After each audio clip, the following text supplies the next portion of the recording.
আসসালামু আলাইকুম। শুভ সকাল। সুমনিস ব্লগ পেজ থেকে সুমনে বলছি। আরো একবার চলে এলাম আপনাদের সবার মাঝে নতুন একটি ব্লগ নিয়ে। আশা করি আপনারা সবাই আল্লাহর রহমতে ভালো আছেন। আমরাও আলহামদুলিল্লাহ ভালো আছি।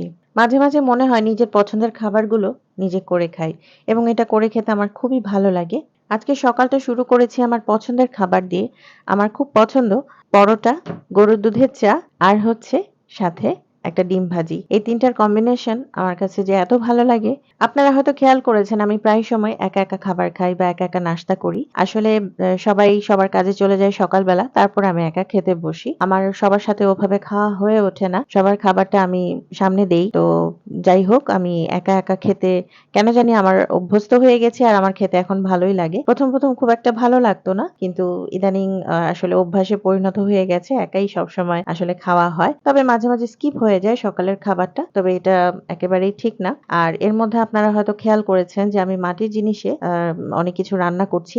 মাটির ফ্রাই প্যান যেটা স্পেশাল। আমি তো এর আগেও আমি এটা নিয়ে ভিডিও দিয়েছি যে মাটির এই ফ্রাই প্যানটা কোথা থেকে আনিয়েছি।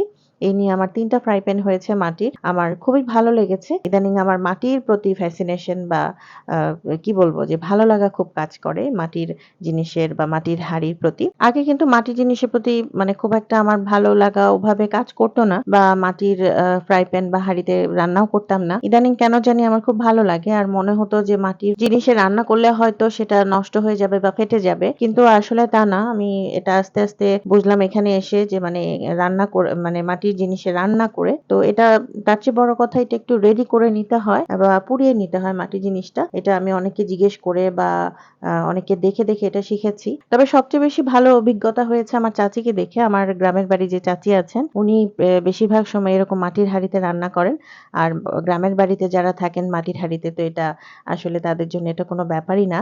আর রেডি করেন খুব সহজেই। যখন মাটির চুলায় উনারা রান্না করেন, তখন দেখি যে রান্না করার শেষে যেই ভাপটা বা গরমটা হয় ওটার উপর মাটির জিনিসগুলো বসিয়ে দিতেন এবং সারারাত সেটা থাকতো বা অনেকক্ষণ সময় ধরে সেটা থাকতো আরকি। তো এটাই হচ্ছে আসল কথা যে এগুলোকে একটু গরম দিয়ে নিতে হয়। একটু না বেশ খানিকটাই গরম দিয়ে একটু পুড়িয়ে নিতে হয় যেন এটা ফেটে না যায়।